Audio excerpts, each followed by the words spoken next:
It's time for Behind the Hits, where great country songwriters talk about great country songs. On today's Best Country, proudly broadcasting on the American Forces Radio Network. I'm your host, Ty Hager, and my guest this week has written 9 #1 songs. Wherever you are, no matter how far, girl, I'm gonna find my way to you. 'Cause I'm carrying your love with me, West Virginia down to Tennessee, every mile of memory. Won 18 ASCAP and BMI awards and is El Presidente of the Nashville Songwriters Association International. I'm once again at the Music Mill on Music Row, NSAI's world headquarters, talking with Steve Bogard. So, Steve, looking at your bio, it looks like you kind of got out of diapers and started a band. Something like that, wasn't it? Exactly. We, in fact, I just put a thing on my Facebook page that somebody sent me from Tampa. It was Garage Bands from Tampa Bay, and it was my band in 1963. And we were playing community centers and all over the place. And I actually had a record deal when I was 16. So we had a lot of fun, and I kind of fell into the singing and the songwriting part by default because we were playing a lot of a local TV dance show called High Time, and they wanted to record some of our stuff, and they wanted to be originals, and so the task fell to me. And then by the time you were 19, you had a top 20 R&B tune that you had written. Absolutely, James Carr thing called Freedom Train, which has later been covered in the reggae world by Toots and the Maytals. Great little record they did on it. And then you also had a couple of cuts with Rita Coolidge, who was big back then as well. And your songwriting kind of took off from there, didn't it? It sort of did. I was tied in with a rhythm section called the Dixie Flyers. The piano player Mike Utley was we were both single at the time. Was kind of my apartment sharing pal, and we wrote together. So we wrote several things for Rita and several things for Dee Dee Warwick, and it was a fun time. And how many crazy stories do you have about playing with Charlie Rich and Jerry Lee Lewis? A lot of crazy stories. Jerry Lee, for example, I didn't really tour with Jerry. I did a series of television shows, about 7 of them for a pilot, and we were in Memphis, and so I was playing guitar and singing backgrounds, and we had done probably 2-3 weeks of rehearsals, and everybody kept saying, wait till the camera goes on, you won't believe it. And Jerry Lee was colorful and full of antics anyway. Mm-hmm. But man, when that light went on and he hopped up, kicked the piano stool out from behind him, nearly broke my legs. I had to jump to get out of the way. You shake my nerves and you rattle my brain. Too much love drives a man insane. You broke my will, but what a thrill. Goodness gracious, great balls of fire. It was electrifying. He was up on the piano. He was playing it kicking it with his feet, and it was a spectacular time. He's a real talented man. And then getting into your country songwriting career, was your cut for Marty Robbins, that top 10 hit, was that your first bona fide country hit? Yes, it was. And actually, Mike Utley and I wrote that song back in the days when I was in Memphis. It was an 11-year-old song.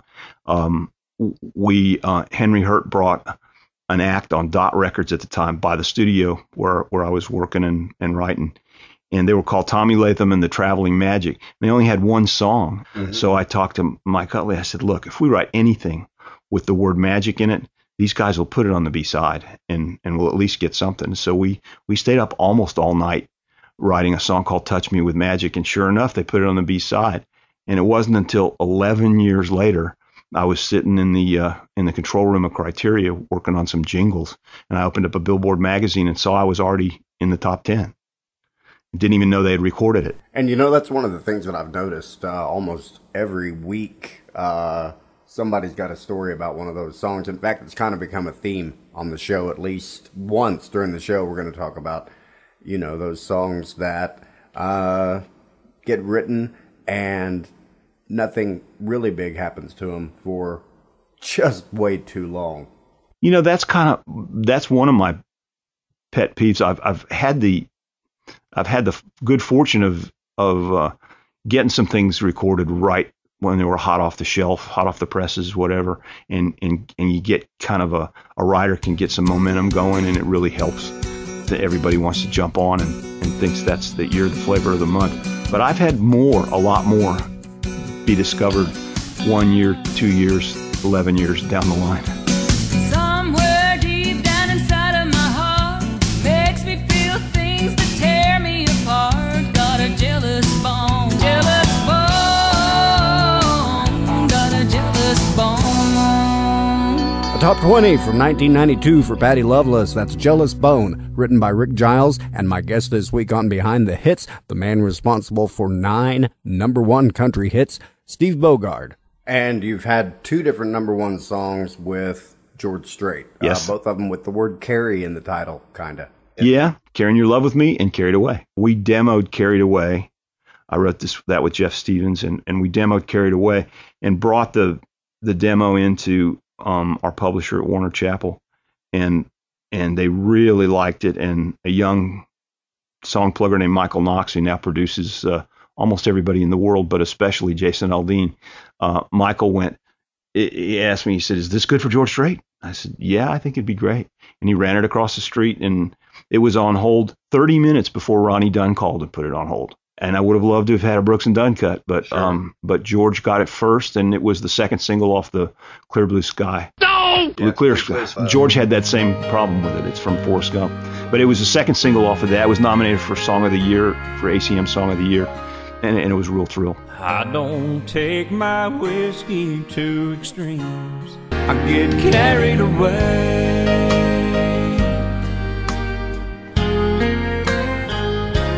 Carried away.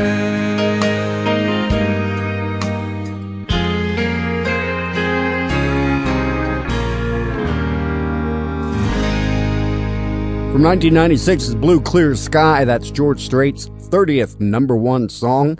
It's Carried Away, written by Jeff Stevens, and my guest this week on Behind the Hits, Steve Bogard. Now, you had the debut single of a band that ended up being just ridiculously huge, Rascal Flatts. Let's listen to a little bit of your demo on that one. Praying for daylight, waiting for that morning sun, so I can act like my whole life ain't going wrong. Baby, come back to me, I swear I'll make it right. Don't make me spend another lonely night praying for daylight. Yep, it was their first single, and I had actually pitched it to their then producer Mark Bright for a group we'd had some success with called Blackhawk. Henry Paul is the lead singer. He was my catcher in Little League. We lived across down the street from each other, and we'd had a song called There You Have It. We'd had a song called Between Ragged and Wrong. So I brought Praying for Daylight to Mark and said, you know, we can do it again. We did it with There You Have It, and he said, yeah, I love it. Put it on hold. And a year later, he called me, and I walked across the street.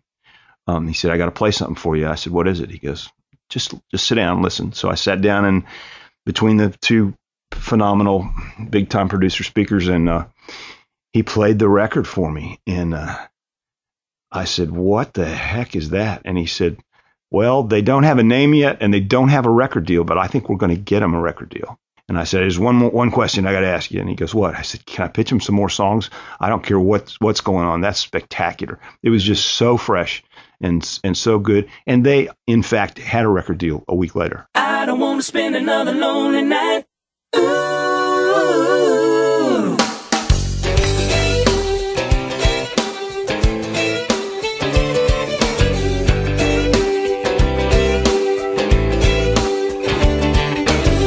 I got the lights turned up, the doors locked, the bedroom TV's on. I don't want to spend another lonely night. For daylight. I don't want to spend another lonely night. Praying for daylight. The debut single for Rascal Flatts from 2000, the first year of what could be called the Rascal Flatts decade, and maybe even the Rascal Flatts millennium. Still a little early to tell on that one. You're listening to Behind the Hits on today's Best Country. Proud, honored, and thrilled to be broadcasting on the American Forces Radio Network. I'm your host, Ty Hager, and coming up on Behind the Hits with my guest, Steve Bogard. Wherever you are, no matter how far, girl, I'm gonna find my way to you. Every mile and every. That plus Songwriting 101 with Rand Bishop coming up on Behind the Hits. Now, because it takes so often, so long from the time that you write a song and get it demoed, do you have to kind of just like forget about it? You absolutely have to, and you absolutely have to think in terms of my job here is done. It's out of my hands. Sure. The baby is born. No rewriting. No calling to say when is this going to happen? When is that going to happen?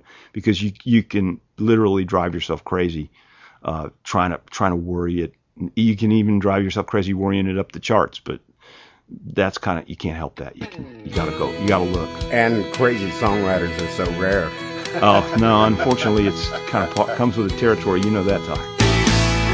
You're the kind of woman I've been dreaming of, but I never thought that I could ever say it good enough to win your love.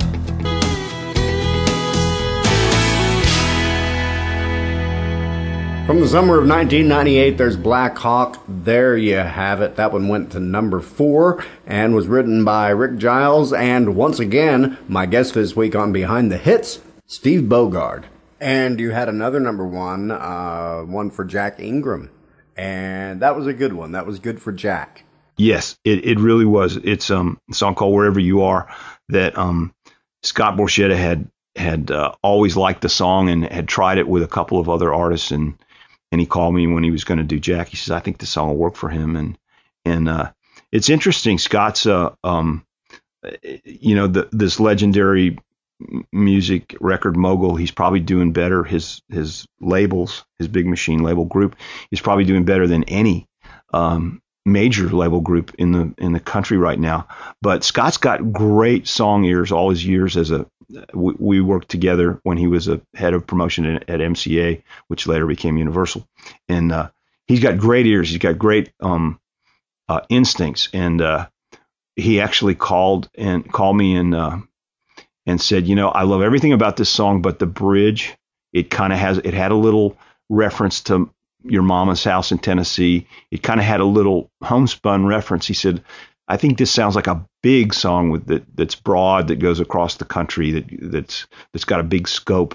And could you just look at this one line and it might have been 1 or 2 lines and see if you can change it. And my policy is always I rewrite if the song gets better, but not just because somebody doesn't like the word door. I've spent a little time on it, and I think we really improved it thanks to Scott's influence. And when I took my son to see Jack play the Wild Horse, and when he closes his show with it, he tells the story about all the years that he spent in Texas, and that he had number 1s in Texas, right, and that he was just a Texas act.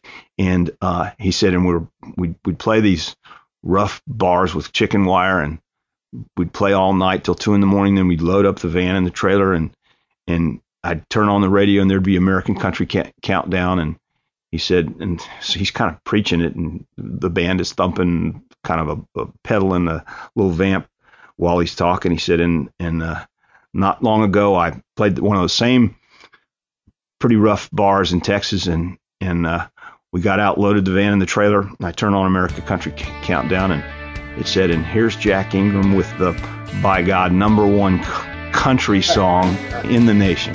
And then he goes into it. So it was kind of a thrill. It's nice to think you not only can do what you love, but you can help other people's careers too.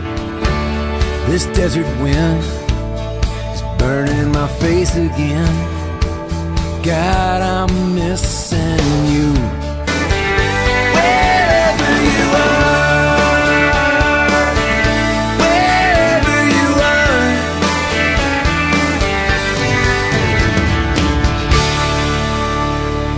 That's That's Jack Ingram from 2005 with a tune that represented a lot of firsts. His first single for Big Machine Records, his first top 40, and his first #1 hit. That's Wherever You Are, written by Jeremy Stover, and my guest this week on Behind the Hits, Steve Bogard. And you know, Jack, he's another example of one of those. I'm sure that when he first broke nationally, that a lot of folks were thinking that he was like one of those overnight successes. Absolutely. But, you know, he'd been doing it 20 years. How many of those old veteran overnight sensations are there? It happens all the time. Jason Aldean is a great example. We worked together at Warner Chappell. I believe I saw a statistic lately, but I believe they said he did 74 showcases before he finally did his deal with Broken Bow. Mm-hmm. And that's the key. They just kept at it. They loved it, so they kept doing it. And, you know, a lot of times it just takes doing what you do naturally to intersect with what the public is interested in hearing at the time. Exactly. It's sometimes people ask me about do you have to sell out to write commercial music? And in my case, I don't, because, you know, I had a band when I was a kid and we played hits, and I like hits. And so hits are whatever makes a song a hit is kind of what makes me like it. So I'm never having to write down or conform or try to jump on a bandwagon when I write. I'm just writing what I want to think is a great song. And, you know, I don't really believe that there is a whole lot of selling out, because you can't really fool the public. You can't just write something that you think the public wants to hear. There's got to be some element of honesty in it, or people who listen are going to say, well, that ain't real. Ty, I couldn't agree more. I couldn't agree more. I think there were times when you had to do a little tap dancing for the middle folks in the industry, mm-hmm. where you had to kind of do an end around or pull a little stunt or something to get them to understand whether there was real quality and real honesty and real emotion in a song. But the public always knows. You sure know what you're doing, holding me this way.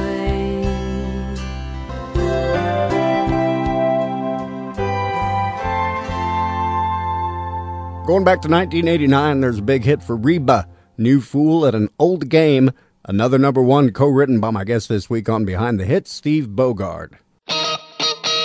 You're listening to Behind the Hits, where great country songwriters talk about great country songs on today's best country. Proud and honored to be broadcasting on the American Forces Radio Network. I'm your host, Ty Hager, and I want to thank each and every one of our men and women in uniform around the world for keeping us safe. Thank you. Thank you very much. Thank you. Thank you. Thank you very much. Thank you. I'm once again at the Music Mill on Music Row, NSAI's world headquarters, talking with Steve Bogard. More with Steve in a minute, but first, it's Songwriting 101 with Rand Bishop. We were talking about song structure, and I really believe that we are born with certain expectations for songs. I mean, what do you think of? I mean, when you get in your car and you start driving and you turn on the radio and you hear something new or something that you love, what do you expect to hear? You expect to hear a really hooky little intro. You expect to hear a verse that sets up the chorus so that chorus is very meaningful. You expect to hear a chorus that has some repetition to it, and is probably usually in a higher register and more intensely sung dynamically than the verse that preceded it. Then you expect to hear a little reprise of that introduction, and then you expect to go into a second verse, and the job of that second verse is to make that next chorus even more meaningful. Rand Bishop is the #1 songwriter whose 2 books on songwriting can be found at randbishop.com. Back to the Music Mill on Music Row in Nashville, world headquarters of the Nashville Songwriters Association International, talking with Steve Bogard. And of course, Steve, we have to talk a bit about NSAI, the Nashville Songwriters Association International, of which you are president. There have been some really big things happen. For one thing, you've got these. You have acquired the swanky digs that we are recording in right now? We bought the Music Mill and Harold Shedd, legendary producer and publisher, gave us luckily we have the strength of 10 because our heart is pure. So people give us deals. And I think Harold could have probably done a little better if he'd held out, but he gave us great terms and a great deal on this. And there's the spirit of songs. You can feel the heartbeat of music and songs in this building. And talk about a match made in heaven, NSAI and the Bluebird Cafe. That's another case where our director of development, Erica Wallum-Nichols, is very close with Amy Kerland, who started the Bluebird Cafe. And when Amy decided, she got married and decided she just had taken it as far as she wanted to take it and was ready to move on, she came to us with Erica and said, I want NSAI to take over the Bluebird. I want it to be in the hands of someone who respects and understands how important the songwriter and the song are, and who will adhere to the values that I established when I started the Bluebird. And we've stuck to our guns, and though the Bluebird could be, it could be a McDonald's franchise if you wanted it to be, it never will be. We will hold on to it. And Amy, it was the same thing. You can call it a sale, but we think of it as a gift because the way it was structured and everything about it is a gift to America's songwriters. There are a lot of really great places to play music in Nashville, to play original music, but you haven't really done it till you've played the Bluebird. It's the last great acoustic venue. The Bluebird is spectacular. We announced, when we announced it was kind of quiet announcement, but when we announced that we were taking over, Chris Christopherson came and played with his original band with Billy Swan and Chris Gantry and all the original folks, and he played 2 sets. And of course, the water went out that night. I got to stand up between sets and say, I have an important announcement, ladies and gentlemen. You may now use the bathroom. Because we had to run hoses in, and we got our baptism of fire as saloon owners early on. Let's talk about Dierks Bentley. You've had a hand in several of his songs, including one of his biggest hits and one of my very favorites, Steve, Every Mile of Memory. Thank you. I appreciate it. That was I've written with Dierks since before he had a record deal as well. Had I think six or maybe even 7 cuts on his various albums, including Long Trip Alone and Every Mile of Memory. But that's a title that my wife and I were driving back down to Miami to visit some folks, and we went through my hometown of Tampa, and I just hollered at her and said, honey, write this down, Every Mile of Memory. And she wrote the title down, and I kind of had a few snippets because I thought it would be fun to write the song kind of like you're looking out the window of a car, kind of sentence fragments, and not necessarily a complete sentence, which is generally the way we write.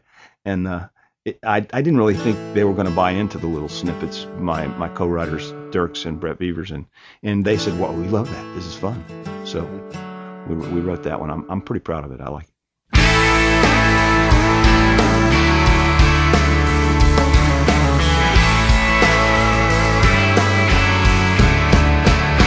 Country roads, old theater marquee signs, every mile of memory.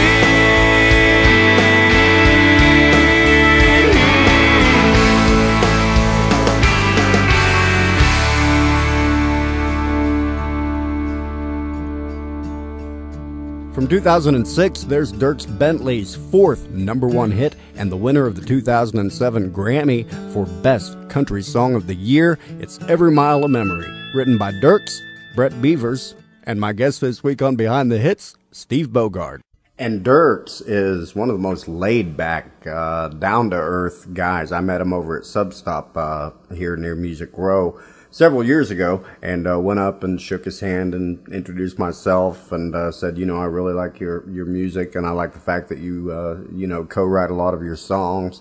And he said, hey, I'm Dierks Bentley. Nice to meet you.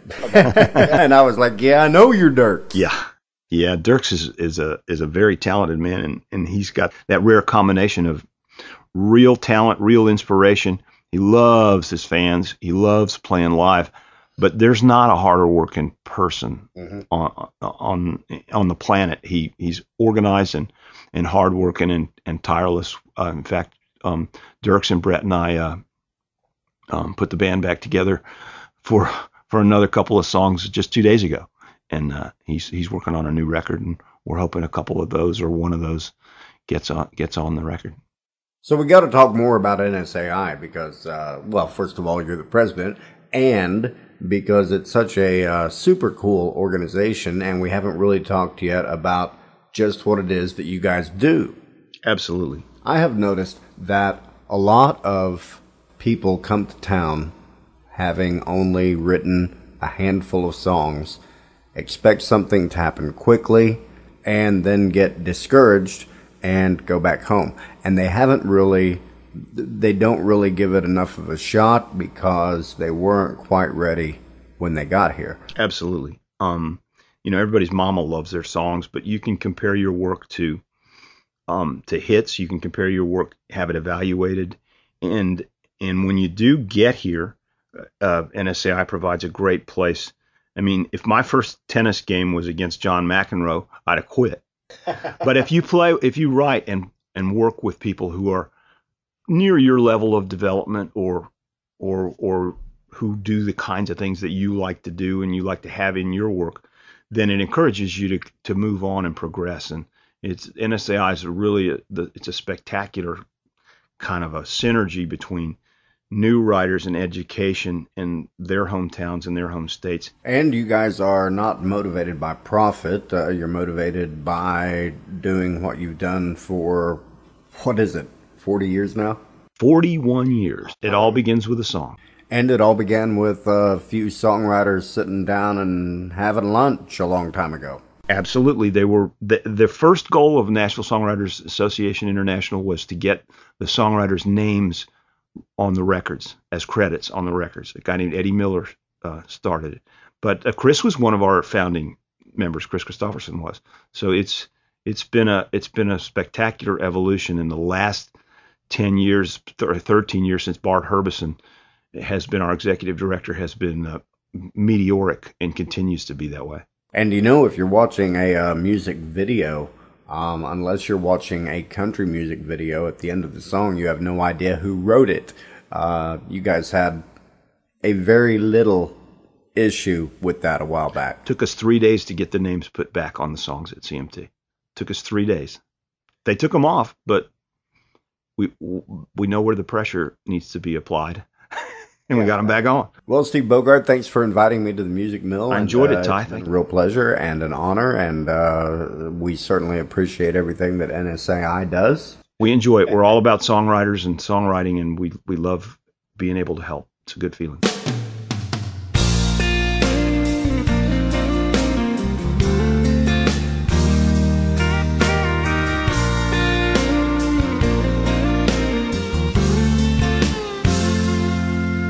Maybe all I got's this beat up leather bag,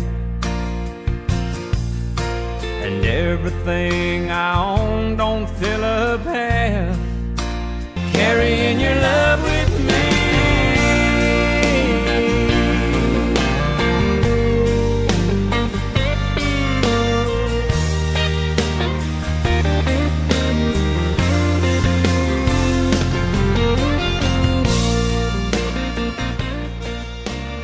Yet another #1 hit for George Strait from 1997. That's Carrying Your Love With Me, written by Jeff Stevens and my guest, Steve Bogard. And that is going to wrap it up for yet another Behind the Hits, where great country songwriters talk about great country songs.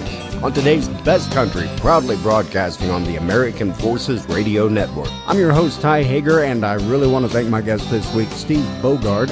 You can find Steve on MySpace, Facebook, and at stevebogard.com. Next week on Behind the Hits, we've got this guy. Try to think about Elvis. Her eyes were blue, her hair was long. At 64, she was born in Baton Rouge. Oh, nothing but love makes sense. It's Nashville Songwriters Hall of Fame member Gary Burr on the next Behind the Hits. Behind the Hits is produced by Bass Hackers Productions in association with Jagger Payton Radio, online at jaggerpayton.com. Okay, then. Co-produced and engineered by Steve Goody at Pitch Perfect Recording in Nashville. Check them out on the web at pitchperfectrecording.com. Okay, then. Theme music by Rebecca Kraft, produced by Steve Goody. Okay, then. Post-production assistance by Bill Levingston at Automatic Productions. Okay, then. And don't forget to check out our website where you can get my complete songwriter interviews, cool songwriter links, and more. It's BehindTheHitsRadio.com. And now for the legal stuff. Behind the Hits is copyright 2011 Bass Ackwards Productions. Any unauthorized duplication or distribution might sound like fun if you're very easily amused. Any resemblance to persons living or dead would be cool, but any resemblance to persons living and dead would be damn near impossible. No animals were harmed during the making of Behind the Hits. We waited till we were done, then we went on a varmint killing spree. It was not pretty.